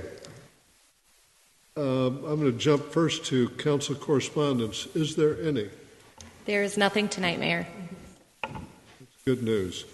We'll do council comments. That can be anything you want to talk about and or committee updates. Marjorie Rollins, please. I'd just like to report that Councilmember Gilchrist and I recently attended our first Street and Traffic Committee meeting where we outlined our goals moving forward with Jim Shad. This past weekend, I had the pleasure of attending the 105th Buckeye Parade alongside Councilman Gilchrist. It was a wonderful opportunity to celebrate our vibrant Buckeye Chinese community. Truly a spectacular event. It was a busy weekend. I felt honored to participate in both the parade and the Buckeye Hostess reception dinner that was sponsored by the Marysville Chinese community. Following evening included the Hop Sing Society's Buckeye dinner and the FMB Hop Sing cocktail hour, both of which were delightful. Additionally, I was thrilled to be part of the committee, the successful committee of the Buckeye Rib Cook-Off. And Council Member Hudson will give us an update on that. Lastly, I'm excited that the city of Marysville will be welcoming our new baseball team, the High Wheelers. And remember, their first game is scheduled for early May. So I encourage everyone to come out and support our team. And as always, thank you to the staff for all of your assistance in keeping us safe. Thank you. Councilman Gilchrist. Thank you, Mr. Mayor. On top of Councilman Rollins' comments about our first and very fruitful Traffic and Parking Committee meeting, included in that meeting was, of course, Vincenzo Carrazzo, a very important link to making sure this committee is very successful. And then, of course, Buckeye was phenomenal. I still have not recovered. And I would like to acknowledge Councilman Hudson for the outstanding rib cook-off event that you hosted. Yeah, I'm going to ask that you do that. I liked the one with the sesame seeds. And then I do have some. I'm on the Yuba-Sutter. What is it? The Sutter Yuba Housing. The Homeless Coalition. And they received an announcement that emergency food and shelter program funds from FEMA have been paused for a lot of our local food banks in the community. Most of them are religious organizations, and yet I know that their budgeting and allocation abilities are strong. But this may have some kind of an effect on our community. We're not quite sure yet. But funding through FEMA has been paused starting today for our region, or the entire region, actually, in the United States. And that's it for council comments. Thank you, sir. If you want to go into it further, we can. I just don't know much about it because it just happened today. I knew you could, but that's enough. Right, yeah, exactly. Thank you very much. Councilman Hudson. Thank you. So Yes, it was a very exciting weekend for the city of Marysville in general. 145th Buckeye Parade. Appreciate just all of our departments just coming together and make things happen with Public Works. I know there's a lot of work you guys got to do beforehand. Chief Sachs, not only did you make some really cool awards for the rib cutoff that were well appreciated, your department did a spectacular job on just keeping everything going and flowing. So thank you for that. I know the fire department was busy just as much. Yes, there were great things to come back since COVID, that wonderful experiment. A lot of the things that we did this weekend were old school tradition for the city of Marysville, and it was neat to bring those back when it comes to the celebration of the Chinese community and so forth in the city of Marysville. And that was awesome. It was awesome to see that. It wasn't quite as well attended as it had been prior to that experience, but I'm happy to see the community come back out and support it. As for the rib contest that I did not support or fund, but I did assist. Last year I ran it by myself, and this year I had Councilwoman Rollins and a awesome contingent of individuals help out, and it was a very successful event for the Chinese community. We sold over 36 racks of ribs, which made money for them, and that's what it was all about. It was a lot of work, and I was trying to offload all that work onto new volunteers. But it was still a very good event, and I appreciate their participation and the way it went. And it was a great day, despite the miserable drizzle that we had this Sunday. It still was good to see the community come together and have support of everybody in Marysville for the oldest parade known. And thank you for all that. There's a lot more to say on some of my committees. There's some changes coming up with LAFCO coming up soon, and I'll fill you guys in as it becomes necessary. As for the Yuba-Sutter Transit, we're still rolling and working on next gen, as well as there's still going to be some abbreviations to the new dial-a-ride removal with the party Uber type situation that they're still bringing in for different areas. Mostly going to happen in the Linda area, not necessarily the city of Marysville, but more to talk about on that one later. Again, none of these things could happen in the city of Marysville without our staff. And I just thank you all for what is going on and keeping the city going. So, thank you. Mr. Vice Mayor. I think about everything you could think of has been covered here already. That's the only problem with going last. Yeah. Committee-wise, my committee participation recently, although there's some things going on, they'll be brought out with more explanation at another point. Can't do that. I was thoroughly impressed with especially for those of you that have been to a hostess reception. Wow, what a difference. This hostess reception, it was the dinner and everything. Typically it's not nearly that, but it was really nice to see everything back. I still am confused. Is it 145 or is it 150? The dinner said 145. The second dinner said 150. Is there an explanation? Is it Bob guy that's 150? Obscene said 150. Oh, okay. I didn't quite get. Never could understand. It's been a long time. Yeah, but anyway, that's all I have. And then to all of our staff, thank you guys, and thank you for I don't know if I should call it filling in, or I guess that's the right term. And I hope everything's best for you.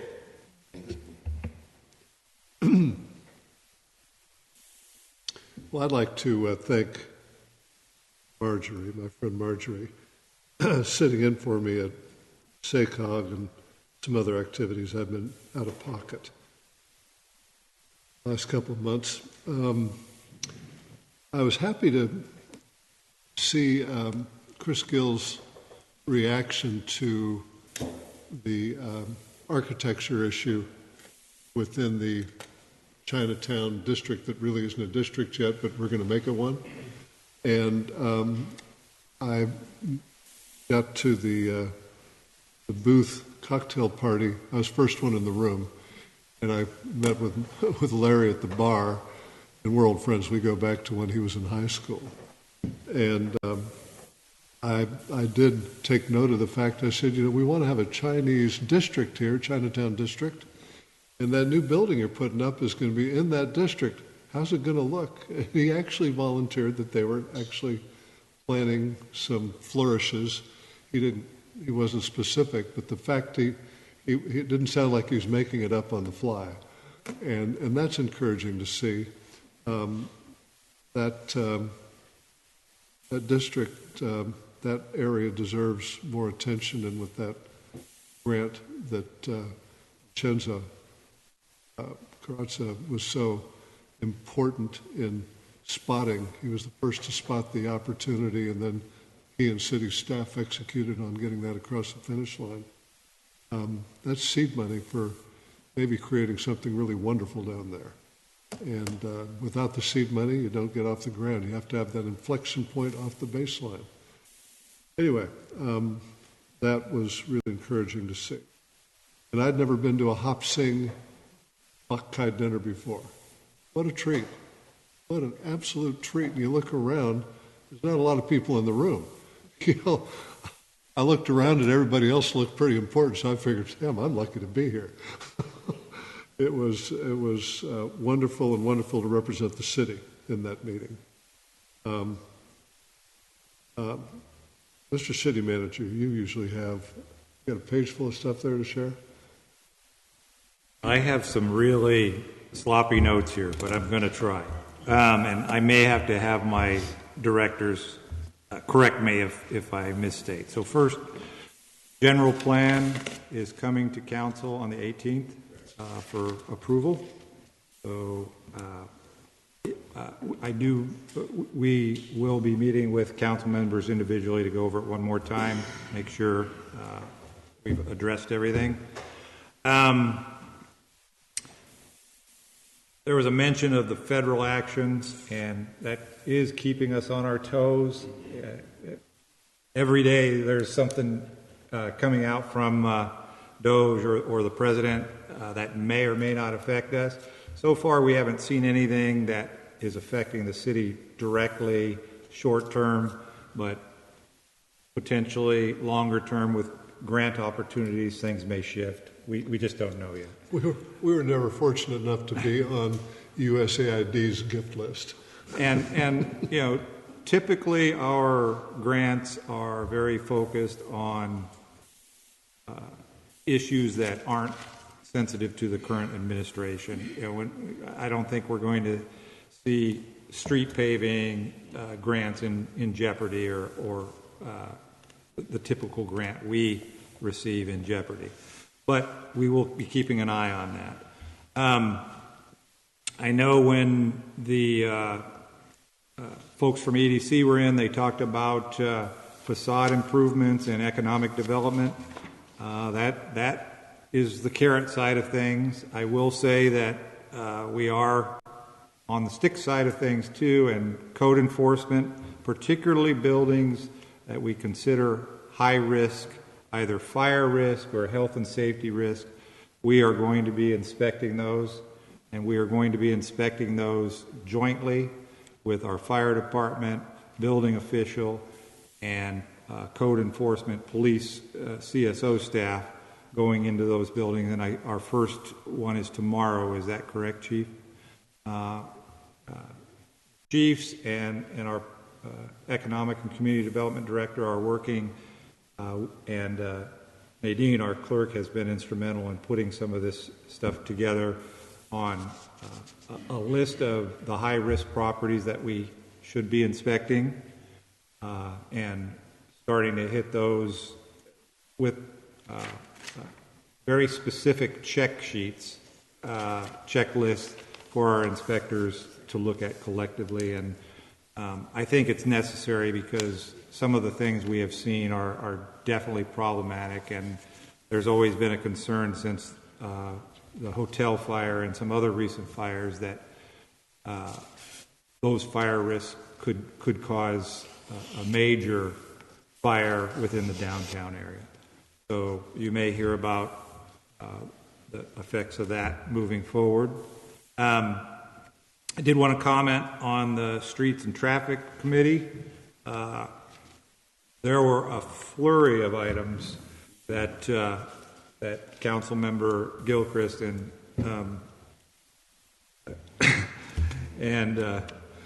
Councilmember Rollins presented. I've got several sheets of paper that we'll be putting together, all very positive, but the committee will be bringing their recommendations to council here in the near future. I think, just not to give away too much, but they're along the lines of the things we've been talking about. I got a quick question on that as well. Earlier, you said streets. Earlier, it was said streets and parking. It's not streets and parking, is it? Are we going into parking again? No, it's fine. It's traffic and parking. I'm just saying, before when it was mentioned, it was said to be streets and parking. Madam Clerk, do you know the specific definition of the committee? It's streets and traffic. Okay. That's a big difference. Yes. And it covers parking. Parking may be included in traffic. I'm so glad we got that cleared up. We will be bringing something forward as a recommendation from the committee. A few other things. You just approved the sewer project in the Aldridge Bottler area. That is to remove the sewer lines from the backyards of some of those residents and onto the street. That is being paid for through the sewer fund. We are trying to get that done in this spring because we have 2 CDBG paving grants approved by the HCD, and we intend to do those in summer, fall. One of those is in that Bottler area, and we certainly don't want to pave and then have to dig up the sewer afterwards. So we've seen a lot of activity in the East Marysville area, both sewer and streets. On the community development side, Rich Coleman Insurance, ribbon cutting on the 19th of March at 12 o'clock. The Annex building will be having a ribbon cutting date, still TBD, but likely in the next 2 weeks. And the building is looking good. Jason and I have lost some hair over that building, but the product in the end will be good. Lighting at the ballpark is occurring. They have, I believe, 4 of the 6 light standards replaced.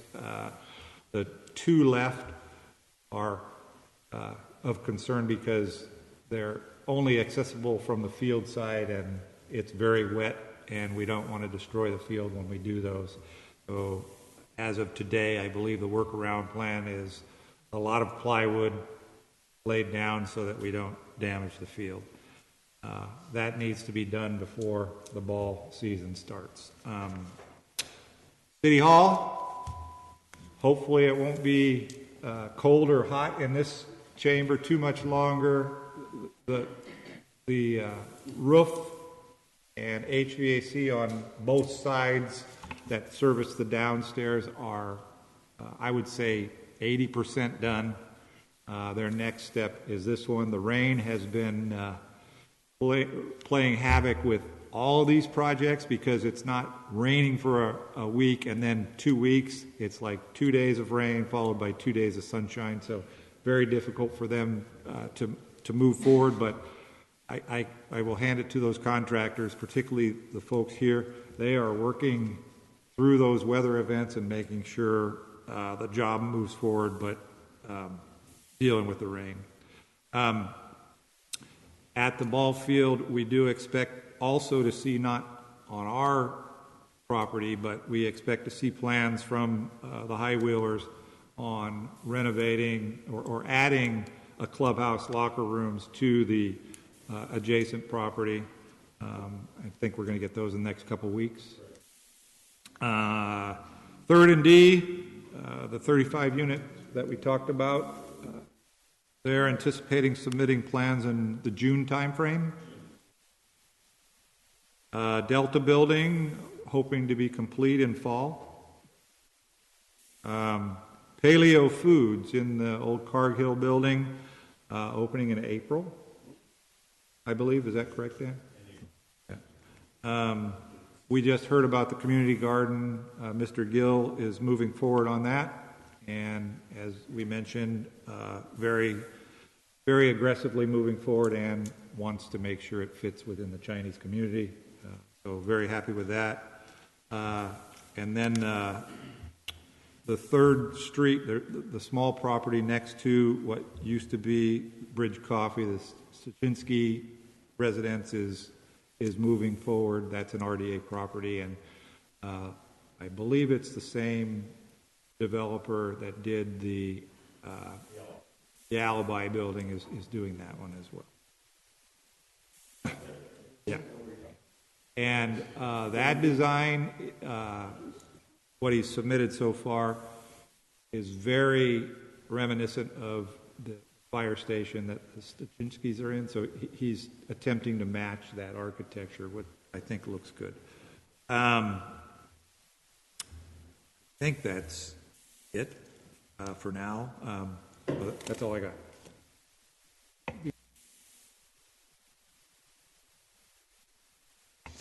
I know we have plans sometime in the not too distant future to do a lot of work on East 22nd Street.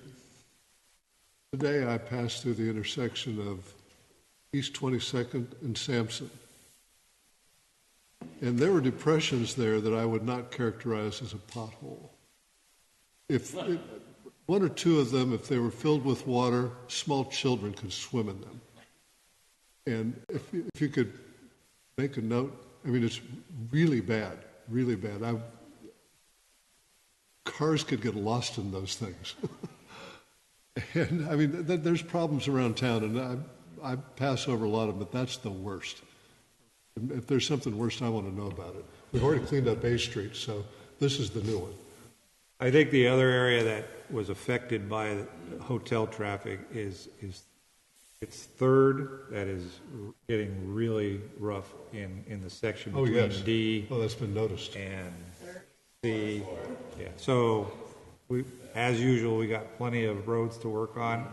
One of the things we've been discussing staff-wise is, where to focus our next efforts on. We spent quite a bit of time and money in East Marysville, but we may have to shift gears and move it to some of those other locations. Take a look at that intersection, though. Hopefully that one will get done with the 22nd Street. Our next regularly scheduled meeting will be Tuesday, March 18th, 2025 at 6 p.m. We are adjourned, and thank you all for being here.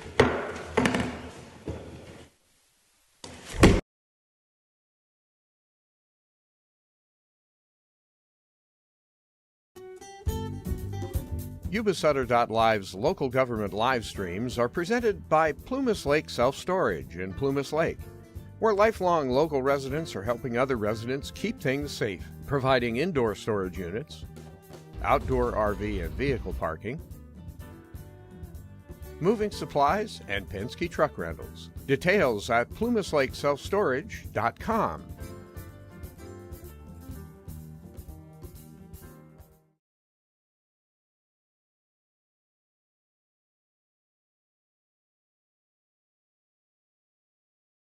Yuba-Sutter.live. It's the truth that comes through.